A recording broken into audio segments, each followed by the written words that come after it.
Hey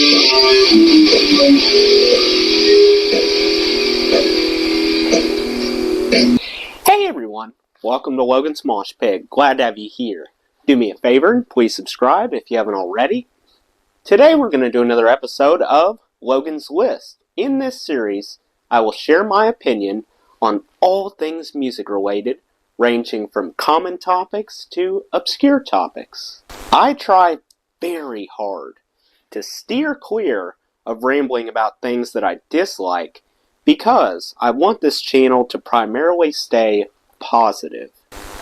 However, last week I posted a video dedicated to the best comeback albums of all time, so I believe that it's only natural to follow it up with the worst comeback albums. It doesn't really make sense to have one without the other. They go hand in hand. Therefore, I'm also going to count down what I consider to be the top 10 worst comeback albums ever. This constitutes a band who obtained substantial success during their career, went on hiatus, attempted to return to their former glory, but they blew it. Or perhaps a new lineup came along and it wound up not working out. Either way, the end result left listeners disappointed. After I say the name of each album, I will tell you when it was released and recommend another album to check out by the same band that should wash away the awful taste. Remember, just because a certain album is on here, it doesn't mean that the band who created it sucks. Quite the contrary. Before I get to number 10, I want to take a moment to acknowledge a few honorable mentions that I almost added to the list. The honorable mentions are Jefferson Airplane,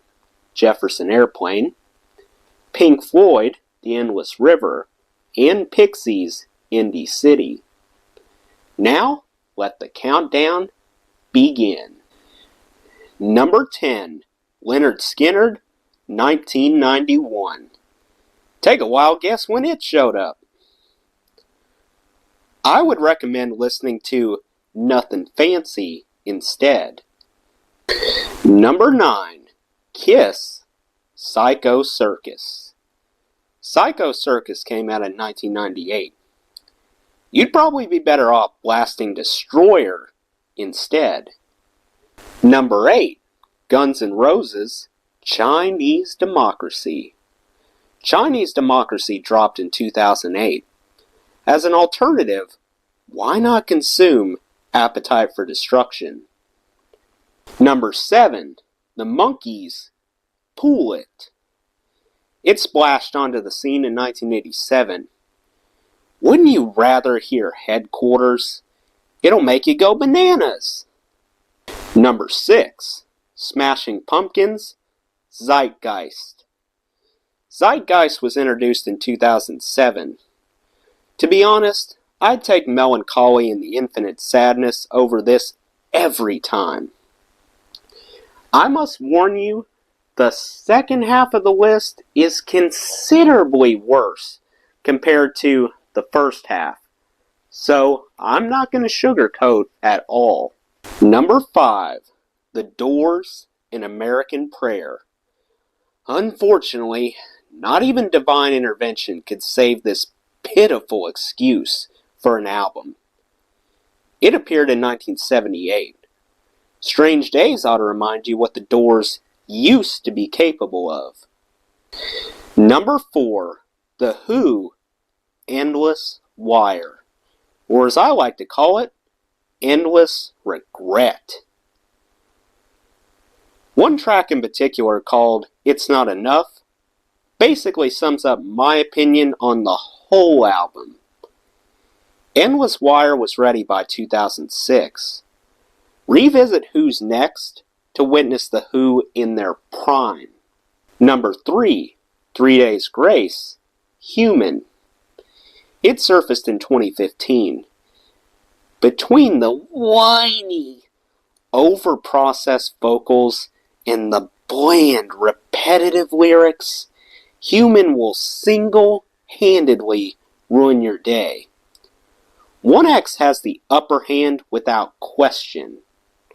Number 2, the Stooges, the weirdness. Passing a kidney stone would probably be far less painful than trying to get through this abysmal record. The weirdness turned up in 2007. Thankfully, their self-titled album still holds up just fine. Number 1, the only time being number 1 isn't an honor. Drum roll, please. The Byrds. Birds. Phew. After playing the opening few minutes, I'm utterly convinced that Byrds counts as cruel and unusual punishment to your ears. I doubt anyone can reach the end without experiencing permanent damage. It dawned in 1973. To locate some high-quality Byrds material, look no further than Mr. Tambourine Man. Well, that's it. What other comeback albums fell short of your expectations? Tell me in the comments below. That does it for today's video, guys. I hope you enjoyed. Make sure to like, comment, and subscribe if you haven't already. I really appreciate the support. I'll see you next time. Till then, rock on.